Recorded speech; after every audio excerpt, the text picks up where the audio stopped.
Hey there, sports history fan. This is Arnie Chapman of the Football History Dude podcast, and I'm stopping by this show real quick to tell you about a couple of cool giveaways that we have going on here at the network. Both are autograph books covering various topics of the NFL. The first is The Point After: How One Resilient Kicker Learned There Is More to Life Than the NFL by ex-NFL kicker Sean Conley. It goes over his unique experience as a walk-on kicker at the University of Pitt after never playing high school football. And then it gets into some of his time playing for NFL teams and so much more beyond the gridiron. The other is from author Kevin Bryant.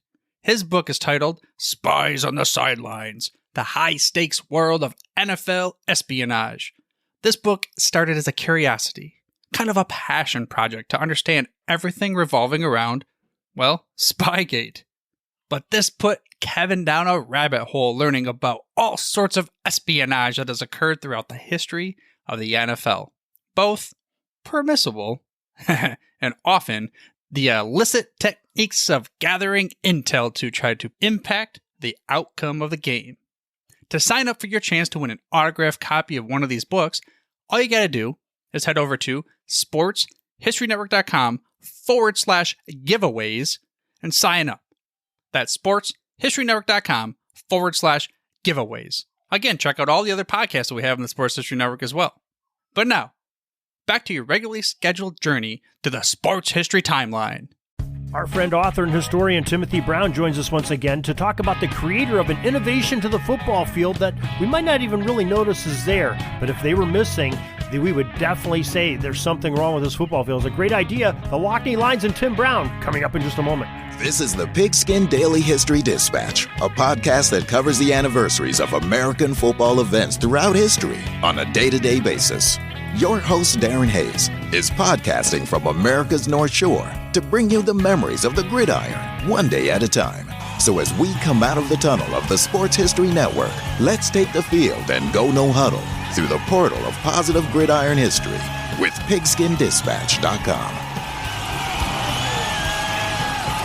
This podcast is part of the Sports History Network, your headquarters for the yesteryear of your favorite sport.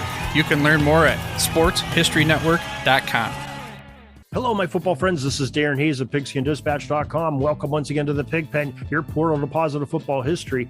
And we have our Tuesday evenings where we are going to be talking again with our friend Timothy P. Brown, a great author and historian of football. And he's got some a really unique story to share with us tonight. Tim Brown, welcome back to the Pigpen. Hey, thank you, Darren. Looking forward to chatting once again. You had a recent article that you posted that was really intriguing and really interesting. And it's sort of one of those things that's out in plain sight, but nobody knows about, one of those kind of things. And maybe I'll let you elaborate more on your story. Yeah. So, I wrote about this in the past, but I've always kind of felt like most football stories and most of what you talk about, I'm sure, and most of what I write about are stories where there's some great player or there's some great coach and they come up with some innovation and they kind of change some form, football in some form or another. And so this is a story about a guy named John Lockney, and he changed football in a way that all of us know, but we have no idea he's the one who did it. And most of us have never heard of the guy.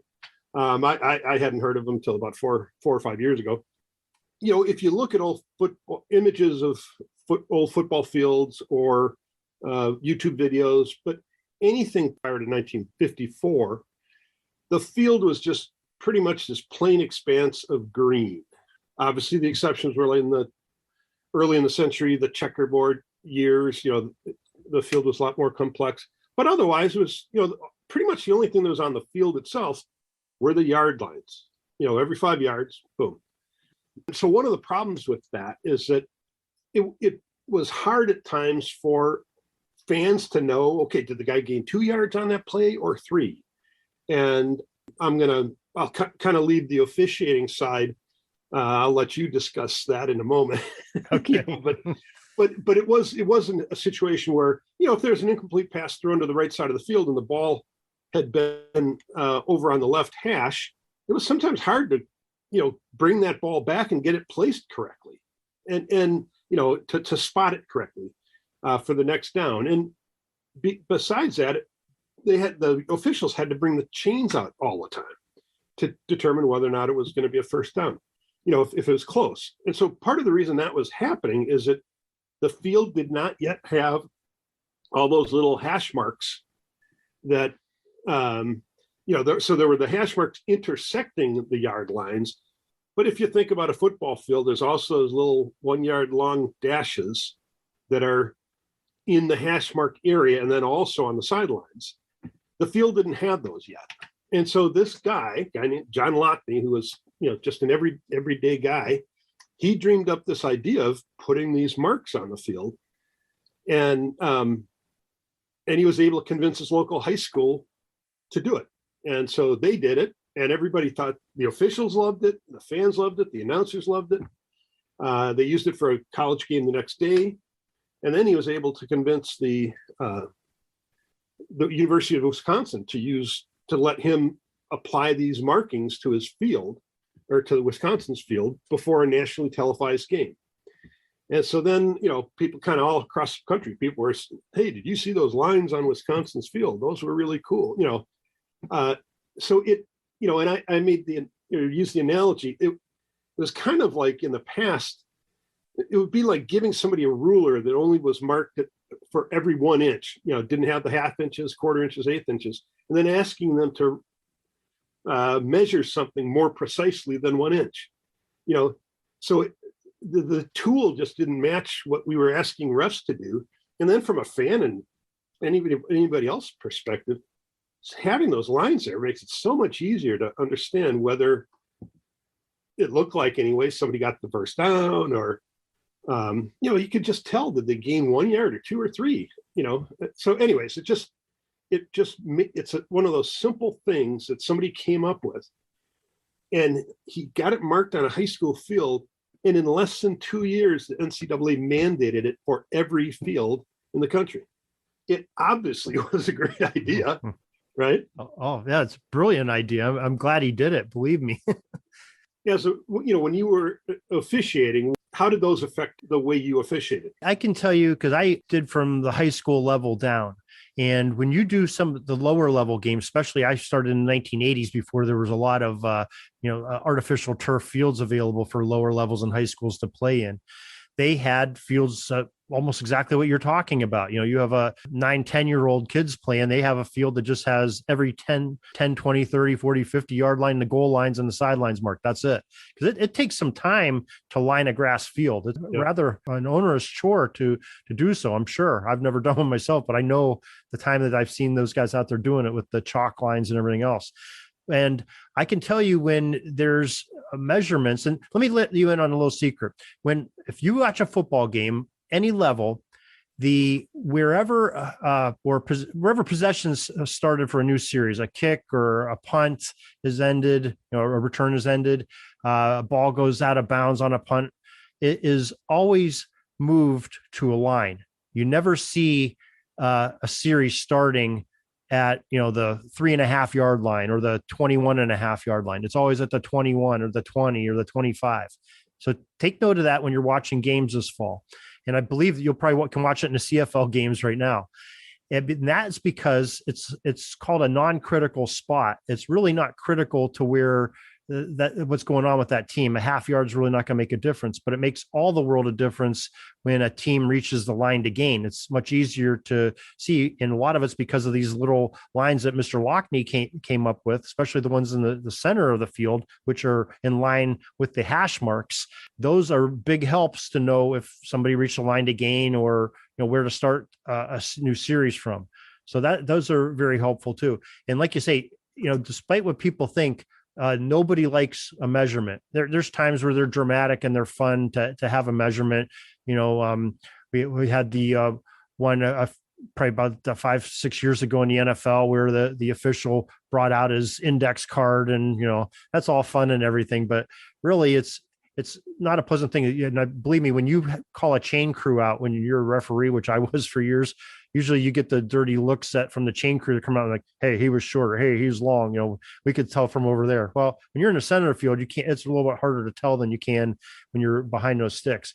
But Mr. Lockney's lines are such a help in so many ways. And they're great reference points for officials to line up and to line players up pre-snap, which is also important.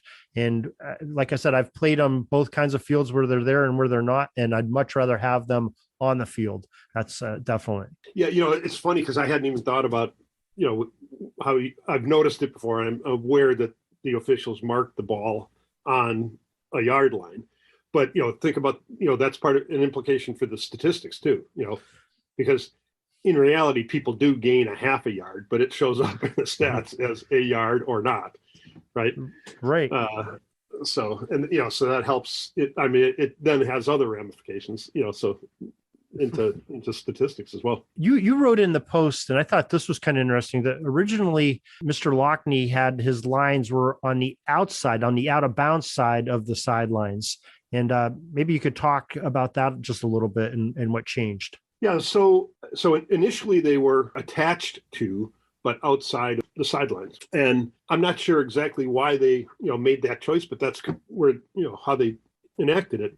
And so when the NCAA adopted Lockney lines in 57, I'm sorry, in 56, they didn't get their rule book updated with, they have a little illustration of a football field, and it shows the Lockney, what I call the outer Lockney lines, are outside the field, and they also had a note that they were optional. So at some point then they became mandatory. But so if you look at a lot of fields from say 56 to the mid 60s, you'll see that either they won't have the outer Lockney lines or that they were on the outside. And then what happened is for one of the American Football League playoff games, the Kansas City Chiefs were looking to spice up the look of their field, and their groundskeeper, a guy named George Toma, he decided to essentially paint a white box around the field. So the sideline, the whatever it is, 2.5-inch sideline, 3-inch sideline, whatever it's with this, became like a foot wide box. And then he was given the job to paint the field for the first Super Bowl.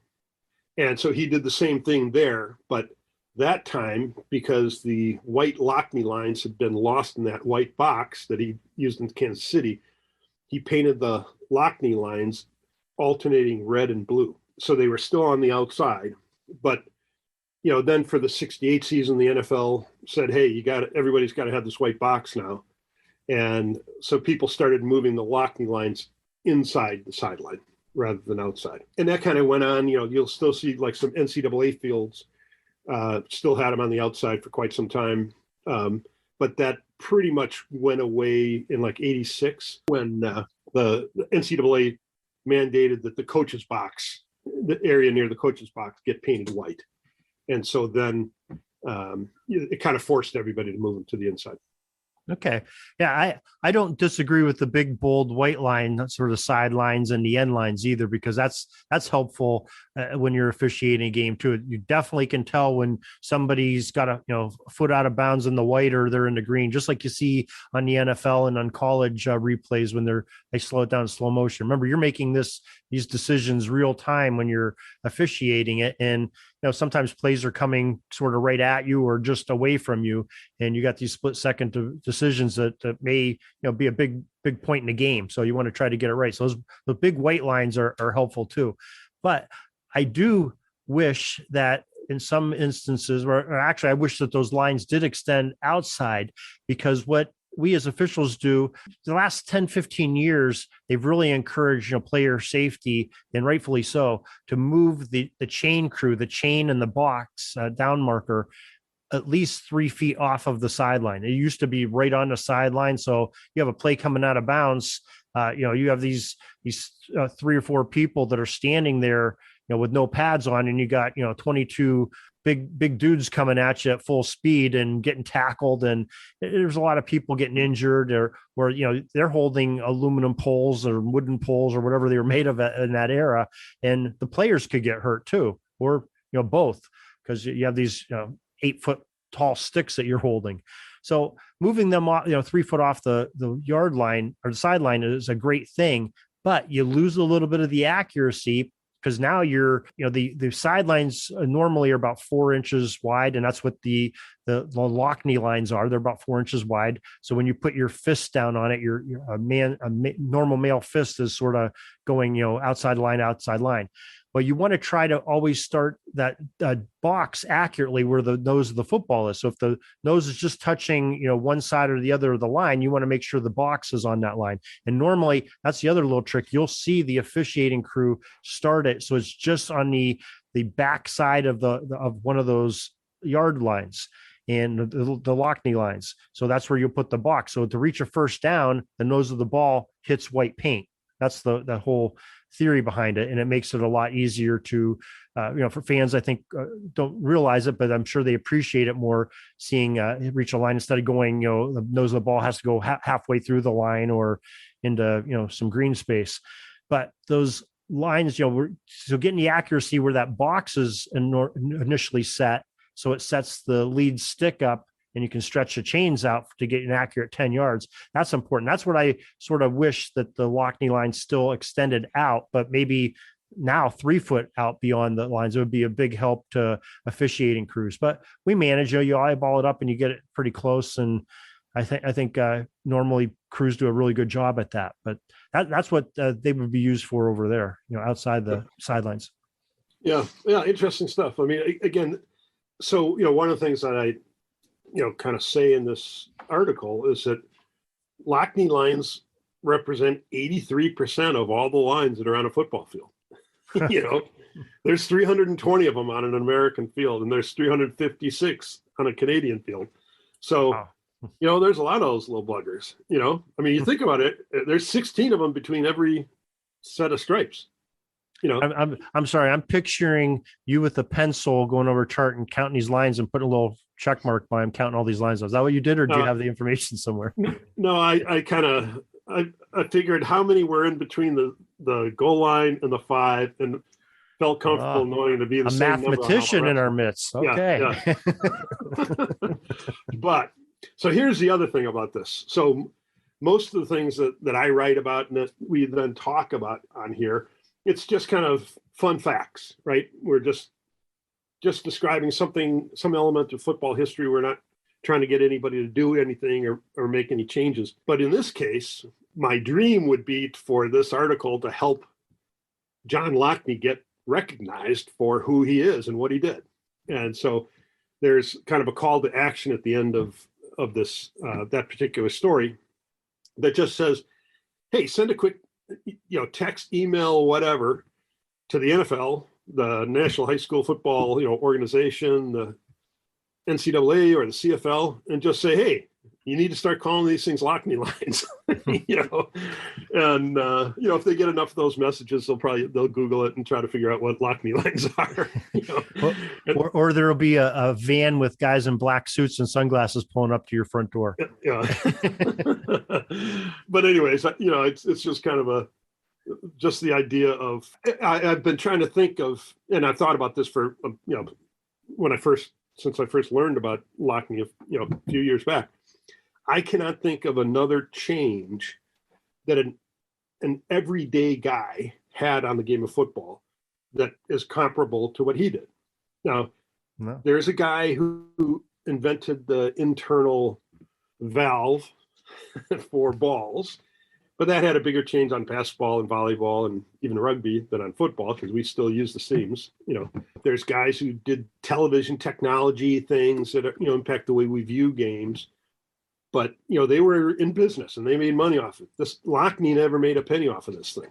He just did it and people loved it and adopted it, but nobody knows his name. So I'm trying to make sure people know his name.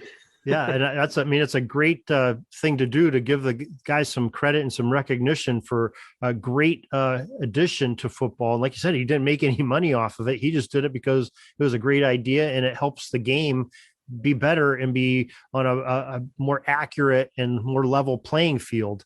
And I think that's always a good thing to do that. If you can do anything for safety or anything to make the game go smoother and be more accurate, that's I applaud that. And I think that's a brilliant idea to call it the Lockney lines, because they really don't have a name. I was, you brought the subject up to me, and I was trying to think, okay, what did we call them because we talk about them every game, and we called them the ticks, or we called them the dashes. You had the hashes and the dashes. We called them the yard lines. It's so they really didn't have a formal name, but I like that, the Lockney lines, and it's very appropriate. Yeah, and in the NCAA rule book, they refer to them as the short yard line extensions, I think is what they call them. So it's just some bureaucratic, kind of name. But Lockney lines has, it's alliteration, it's alliterative, and and it just gets his name out there. Yeah, that's I love it, and I will make sure we relay your. We have your link on Pigskin Dispatch. We're going to have in the show notes of this very podcast, we'll have links to Tim's article to read fully what he has wrote there, and some of the great diagrams and pictures he has. And we also will share the link on Pigskin Dispatch talking about this article that refers you to Tim's article. So Tim Brown, I appreciate you coming on once again, and we'll talk to you again next Tuesday. Hey, cool. Thank you as always. That's all the football history we have today, folks. Join us back tomorrow for more of your football history. We invite you to check out our website, pigskindispatch.com, not only to see the daily football history, but to experience positive football with our many articles on the good people of the game, as well as our own football comic strip, Cleat Marks Comics. Pigskindispatch.com is also on social media outlets, Facebook, Twitter, Instagram, and don't forget the Pigskin Dispatch YouTube channel to get all of your positive football news and history. Special thanks to the talents of Mike and Gene Monroe, as well as Jason Neff, for letting us use their music during our podcast. This podcast is part of the Sports History Network, your headquarters for the yesteryear of your favorite sport. You can learn more at sportshistorynetwork.com.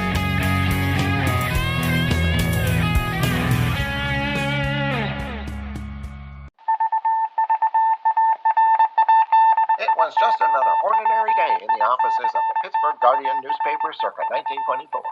But for Marla Delft, assistant editor, everything was about to change. For she was about to discover the awesome attractiveness of Row 1 brand retro sports paraphernalia items thanks to Orville Mulligan, sports writer. And there it is. Wow, Orville, that's really the bee's knees. Isn't it just? A poster-sized replica of the actual 1909 World Series program cover. I can see that. But where did you get it? And where'd you get it framed? I ordered it from the Row 1 website, where over 6,000 items of sports memorabilia from the 1880s to the 1990s are available for reproduction, in multiple sizes and in several different materials, with over a dozen styles of frame to choose from for prints like this. Well, I'm sure Mr. Delft would love to put up more of these in the office. But I'm equally as sure they're beyond this newspaper's budget. Not at all, my dear Marla. See for yourself. Go to sportshistorynetwork.com/row1. sportshistorynetwork.com/row1. Oh my, these are good prices. Oh, and look at this stuff. Oklahoma-Nebraska football, college basketball art, Michael Jordan items. And so it retro was that sports Marla Delft advertisement discovered the placards. splendiferous magic of Row 1 sports memorabilia, arts, and prints. You can too by visiting sportshistorynetwork.com/row1. That's ROW1 today for access to the full Row 1 catalog of gallery prints and gifts like t-shirts, long sleeve shirts, telephone cases, coffee mugs, blankets, pillows, towels, and even shower curtains. Act today for 15% discount off all prints with coupon code SHN15 and 20% off all other items with coupon code SHN20 at checkout. And keep your dial locked to the Sports History Network for the exciting chronicles of the 1920 sports world in Orville Mulligan, sports writer. Coming soon.